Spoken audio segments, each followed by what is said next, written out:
आज के इस वीडियो में न्यूज़पेपर्स में क्या क्या कवर किया गया है वो देखेंगे। वैसे तो अधिकतर न्यूज़पेपर्स में एस्टेट के रिगार्डिंग कुछ ना कुछ कवर किया ही किया है, भले ही वो पॉजिटिव वे में आप लें या नेगेटिव वे में लें, बट अधिकतर न्यूज़पेपर्स में एस्टेट को लेके आपको खबर मिल जाएगी। अभी आप यहाँ पे जो एक आर्टिकल देख रहे हैं वहाँ पे आप देख सकते हैं, हेडिंग में दिया है बिहार में शिक्षक बहाली में बड़ा घोटाला, और ये भोजपुर का है। एंड इसमें यही कहा गया है कि आयसा जो कि एक संगठन है, वार्ड नंबर 14 में शिक्षा मंत्री का पुतला फूका था। उनका कहना है कि बिहार में शिक्षक अभ्यर्थियों के साथ धोखाधड़ी हो रही है। कई छात्रों को मेरिट के नाम रिजल्ट पर बाहर कर दिया गया है, जबकि शिक्षा मंत्री ने कहा था कि सभी पास अभ्यर्थियों को नियुक्ति मिलेगी। और एक्चुअली में यही कह के शिक्षा मंत्री फंस चुके हैं, और उसी चीज़ को सही प्रूफ करने के लिए वो और गलत स्टेप्स उठाते जा रहे हैं। और अब तो सुनने में ये भी आ रहा है कि सभी को पात्रता दे दी जाएगी और मेरिट खत्म कर दिया जाएगा। चलिए, अच्छी बात है, अब सभी को पात्रता मिलेगी, और इसके बारे में वीडियो के लास्ट में बात करेंगे। और इन्होंने ये भी कहा है कि अगर इस पर तत्काल एक्शन नहीं होता है तो उग्र आंदोलन होगा, राज्यव्यापी प्रदर्शन भी होंगे, और ऐसा तो हो ही रहा है 2-3 दिन से। मेन है जो शिक्षा मंत्री ने 12 मार्च को कह दिया था कि सभी क्वालिफाइड लोगों की नियुक्ति होगी, वो वहीं पे फंसे हुए हैं, और अपने उसी कथन को सही करने के लिए अब वो इतने सारे स्टेप्स लिए जा रहे हैं। एक बात और, अगर सब क्वालिफाइड हो भी जाते हैं, पात्रता रखते भी हैं, तो भी किसी को यहाँ ज़्यादा फ़ायदा नहीं होने वाला। इसमें अधिकतर सबका नुकसान ही है। आप यहाँ पे इतना समझने की कोशिश करिए कि नियोजन इकाइयों में जैसे ही मामला जाएगा, मेरिट स्कैम को तो आपने व्यापम घोटाले का नाम दिया है, उस स्कैम का तो आप पता भी नहीं कर पाएंगे। आपको वहाँ ऐसे ऐसे कैंडिडेट्स मिलेंगे, जैसे आप यहाँ पे बोल रहे हैं कि 130 प्लस वाले कहाँ से आ गए, वहाँ पे आपको 95 प्लस वाले परसेंटेज वाले स्टूडेंट्स मिलेंगे। और ये ज़रूरी नहीं है कि उन्होंने खरीद के ही बनाया। आज के स्टूडेंट्स के मार्क्स हैं इतने, क्योंकि अब जो चेकिंग का सिस्टम है वो बहुत लिबरल है, प्रैक्टिकल मार्क्स बहुत ज़्यादा हैं, लिबरली मार्क्स दिए जाते हैं प्राइवेट कॉलेज और स्कूल्स में। तो आप सोच लीजिए कि क्या होने वाला है। अगर अभी भी आपको समझ में नहीं आ रहा, तो अभी कुछ टाइम पहले ब्लॉक्स में संविदा पे भर्ती हुई थी, वहीं का कट ऑफ चेक करिएगा, बहुत अच्छा कट ऑफ गया था, और वो देखने वाली बात थी। इसीलिए जो ये सरकार आपको लॉलीपॉप पकड़ा रही है कि आप पात्रता रखेंगे और जब तक आपकी उम्र रहेगी तब तक आप फॉर्म भर सकते हैं, नियोजन में पार्टिसिपेट कर सकते हैं, तो ये आप लोगों के लिए कोई अच्छी खबर नहीं है। जब 7 साल वैलिड था तब तो एस्टेट 10 साल के बाद आया। जब लाइफ टाइम वैलिड है, अगला एस्टेट तो आप भूल ही जाइए, वो तो आएगा ही नहीं, क्योंकि यहीं पे 2019 में ही एस्टेट में इतने ज़्यादा क्वालिफाइड लोग हैं कि आप सोच भी नहीं सकते। हर सब्जेक्ट में मिनिमम 2 गुना ज़्यादा लोग क्वालिफाइड हैं, जितनी सीट्स है उसके अकॉर्डिंग। तो आपको ज़रूर क्वालिफाइड डेटा मांगना चाहिए। इससे कम से कम ये भी होगा कि मेरिट लिस्ट में लोग कहाँ से आए आप चेक कर सकते हैं, 130 प्लस वाले कहाँ से आए आप चेक कर सकते हैं। और ये भी होगा कि अगर ये प्रोसेस नियोजन इकाइयों में चला जाता है तब भी आपको हेल्प मिलेगी, क्योंकि वहाँ पे तो ऐसे ऐसे मेरिट में नाम देखने को मिलेंगे जो कि शायद आपने कभी नहीं देखे हों। जैसे आप अभी चिल्ला रहे हैं कि 130 प्लस वालों को तो हम जानते ही नहीं, कभी दिखे ही नहीं, वहाँ भी यही हाल होगा। और वहाँ का तो कोई कुछ नहीं कर पाएगा। जो आपको लगता है ना कि चलो पात्रता मिल गई और बहुत अच्छा हुआ, ये आप सबके खिलाफ ही जाएगा। और आने वाले टाइम में एसएसटी और सीएस के तो कैंडिडेट्स, इनकी तो बहुत हालत ख़राब होने वाली है, बहुत ज़्यादा हालत ख़राब होने वाली है। बाकी सब्जेक्ट्स का तो फिर भी बार बार रिक्रूटमेंट आएगा। सीएस वाले अपना सोच लें कि क्या होगा। चलते हैं सेकेंड आर्टिकल की तरफ। यहाँ पे आप देख सकते हैं, मांगों के समर्थन में शिक्षा मंत्री से मिला AISF प्रतिनिधि मंडल। ये मिले हैं शिक्षा मंत्री से और इन्होंने ज्ञापन दिया है, और उन्होंने उनको मिलकर ये कहा है कि आपने जो 21 को मेरिट और नॉन मेरिट की बात की, मीन्स जो लिस्ट जारी हुई है वो गलत है, ये हास्यास्पद है। मुझे ये बात समझ में नहीं आ रही, जब एक्चुअली में पहले से नोटिफिकेशन में मेंशन है higher to lower number marks का एक मेरिट बनेगा, तो अब आप लोगों को ये चीज़ें समझ में क्यों नहीं आ रही।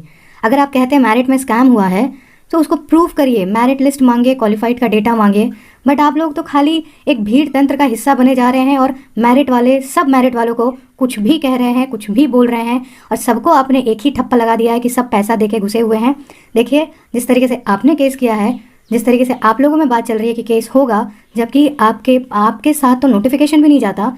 NCTE का फॉर्मूला जो गवर्नमेंट ज़बरदस्ती अभी घुसाने की कोशिश कर रही है, जबकि एस्टेट को गवर्नमेंट अपने हाथ में रख सकती थी, लेकिन मेरिट वाले जो कि क्वालिफाइड कैंडिडेट्स ऐसे मेरिट में हैं, उनके साथ तो नोटिफिकेशन पूरा जाता है। बहुत सारी जगहों पे ऐसा प्रूफ भी हुआ है कि नोटिफिकेशन के खिलाफ जाने के बाद सरकार को झुकना पड़ा है, और यहाँ मेरिट वालों के पक्ष में ज़्यादा है। क्वालिफाइड का डेटा भी अगर रिलीज़ कर दिया जाता है, वो भी मेरिट के पक्ष में ही जाएगा, और गवर्नमेंट इसको रिलीज़ करने से बचेगी। और यही चीज़ें आप लोग समझ नहीं रहे हैं।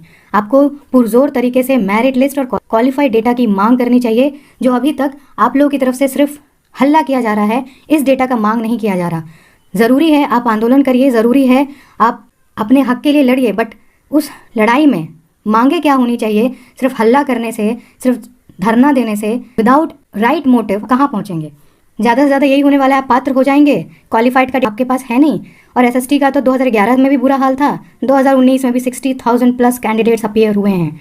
Use your brain. अगर अभी भी यूज़ नहीं करना चाहते हैं तो नियोजन इकाइयों में व्यापम से दुगना बड़ा घोटाला, जो नाम आप देना चाहें। व्यापम तो आपने शायद सिर्फ पढ़ा है अखबारों में, अभी आप जानते ही नहीं है कि घोटाले में हुआ क्या और कैसे हुआ। नियोजन इकाइयों में क्या होता है, अगर आपके पास अगल बगल में टीचर्स हैं तो उनसे जाके ज़रा बात करिए। आप वहाँ फॉर्म सबमिट करके आएंगे, आपको रिसीविंग दिया जाएगा, लेकिन आपका फॉर्म ही गायब हो जाएगा अगर सेटिंग हो गई तो। और आप केस करेंगे, बोल दिया जाएगा चूहे खा गए, बारिश हो गई, पेपर ख़त्म, आग लग गई। सारी चीज़ें करते रहिएगा फिर बैठ के। अभी कम से कम आप प्रूफ कर सकते हैं। अगर आप ये कहते हैं कि मेरिट में स्कैम हुआ है तो प्रूफ करिए ना। मैं तो खुद आपको कहती हूँ अगर मेरिट में स्कैम हुआ है तो उनको निकाला जाए, पर प्रूफ कहाँ से करेंगे कि मेरिट में स्कैम हुआ है। क्वालिफाइड का डेटा, मेरिट लिस्ट का डेटा रहेगा तभी तो प्रूफ करेंगे। बिकॉज एस्टेट का जो पहला रिजल्ट रद्द हुआ उसमें रिजल्ट नहीं आया था, उस समय आप लोग रिजल्ट का वेट कर रहे थे और उससे पहले बोर्ड ने खुद ही कैंसिल किया था। और इस बार मेरिट वालों का पक्ष इसीलिए मजबूत है कि अगर एनसीटीई के फॉर्मूले पे चलना था, और एनसीटीई का फॉर्मूला तो रिजल्ट से पहले ही आ चुका था, 10-12 तारीख को ही आ चुका था, 10-12 जून को, तो क्यों मेरिट डाल दी गई। नहीं रिजल्ट निकालते मेरिट के साथ, किसी को कोई प्रॉब्लम नहीं होती, सब स्मूथली चलता रहता, किसी को कुछ पता ही नहीं चलता नियोजन तक। लेकिन मेरिट डाला गवर्नमेंट ने, क्योंकि गवर्नमेंट भी नोटिफिकेशन के अकॉर्डिंग चल रही थी और उन्होंने तब तक ये नहीं सोचा था कि इतना हो हल्ला हो जाएगा और हमने जो कहा है हम उसी में फंस जाएंगे। अभी भी अगर आपके पास समय है तो इस बात को थोड़ा सा सोचिए, सिर्फ जाके हल्ला मत करिए, धरना मत दीजिए, एक राइट मोटिव के साथ फाइट करिए कि क्वालिफाइड का डेटा दो और मेरिट का डेटा दो। ये जो कुछ यूट्यूब चैनल्स ये ठेका ले चुके हैं कि हमने ये मुद्दा उठाया, हमने इसको लीड किया, उनको भी अभी तक ये समझ में नहीं आ रहा है कि हमें एक्चुअली में आगे बढ़ना कैसे चाहिए। और अगर भीड़ को लीड करने वाला कोई ना हो तो भीड़ को तितर बितर करते भी वक्त नहीं लगता। ये जो कुछ यूट्यूब चैनल्स डर के मारे कि हम अच्छे बने रहें, व्यूज़ अच्छे जाएं, हमारी कमाई अच्छी हो, रेवेन्यू अच्छा हो, उसके लिए जो आपको सिर्फ उकसा रहे हैं, लीगली आप कुछ समझ नहीं पा रहे। आप कोर्ट में जाके ये बोलेंगे कि मंत्री जी ने ये कहा था, उनका बयान आप प्रूफ नहीं कर सकते, मंत्री जी जाएंगे माफ़ी मांग लेंगे, काम वहीं ख़त्म हो जाएगा। बट मेरिट वालों का पॉइंट ज़्यादा स्ट्रॉन्ग है और मेरिट वाले कहीं ना कहीं आपसे ज़्यादा ऊपर अपना पक्ष रख सकते हैं। इसीलिए अगर आप प्रूफ करना चाहते हैं कि मेरिट में स्कैम हुआ है, मैं भी इस चीज़ को जानना चाहती हूँ, रियलिटी में अगर मेरिट में स्कैम हुआ है तो इसको ज़रूर निकाला जाना चाहिए सामने और उन लोगों को लाना चाहिए जो सही में हकदार हैं। क्वेश्चंस होने चाहिए, पूछे जाने चाहिए, इंटरव्यू होने चाहिए जैसे कि पहले हुए हैं। लेकिन बिहार बोर्ड आपको क्वालिफाइड का डेटा देगी नहीं इतने आसानी से, कोशिश करके देख लीजिए। और ज़रूरी है क्वालिफाइड का डेटा मिलना। चलिए आगे का आर्टिकल देख लेते हैं। इसमें भी यही दिया है, आयसा और इनोस के छात्रों ने बोर्ड कार्यालय पे किया हंगामा। और ये दो संगठन हैं जो कि स्टूडेंट से रिलेटेड हैं, आयसा और इनोस। ये भी STET जो कि नॉट इन मेरिट कैंडिडेट्स हैं उनके साथ जुड़े हुए हैं। ये देखिए, ये शिक्षा मंत्री जी का बयान है। STET परीक्षा में सफल सभी अभ्यर्थियों को मिलेगी नौकरी, और कब मिलेगी नौकरी उसके साथ उनका वो लाइन भी सुन लीजिए कि उम्र भर, जब तक उम्र रखते हैं आप नियोजन की या नियुक्ति की, तब तक आप नियोजन में पार्टिसिपेट कर सकते हैं। करते रहिएगा पार्टिसिपेट बुढ़ापे तक। नौकरी SST और CS वालों की तो बहुत टफ होने वाली है, बहुत टफ होने वाली है। क्वालिफाइड कैंडिडेट्स इतने ज़्यादा होंगे कि आप जो 80 और 75% वाले हैं उन्हीं को मौका मिलना मुश्किल है। लेकिन फिर आप कुछ सर्वेस पे जाएंगे, कुछ सर्वेस पे भरोसा करेंगे, आपको फिर झटका लगने वाला है, ये बात तय है। क्योंकि सर्वे वही ऑथेंटिक माना जाता है जहाँ पे कम से कम फुल सैम्पल स्पेस का यानी टोटल कैंडिडेट्स का 50 to 60% लोग पार्टिसिपेट करें। लेकिन किसी भी सर्वे में 28,000 कैंडिडेट्स में से 14,000 कैंडिडेट्स ने पार्टिसिपेट नहीं किया है। 14,000 छोड़ दीजिए, 5 से 7 हज़ार ने भी नहीं किया है। तो कहाँ से आप बोल सकते हैं कि सर्वे ऑथेंटिक है और लीगल है और सही है। वैसे भी ऐसा सर्वे जो पर्सनली कराया जाता है वो लीगल नहीं होता। तो चलिए ये सारी वीडियो में यहीं तक रखते हैं। आज के न्यूज़पेपर्स में एस्टेट के रिलेटेड यही सब कुछ था। अगर पात्रता ही मिल जाती है और आप उसी से खुश हैं तो बहुत अच्छी बात है। मिलते हैं नेक्स्ट वीडियो।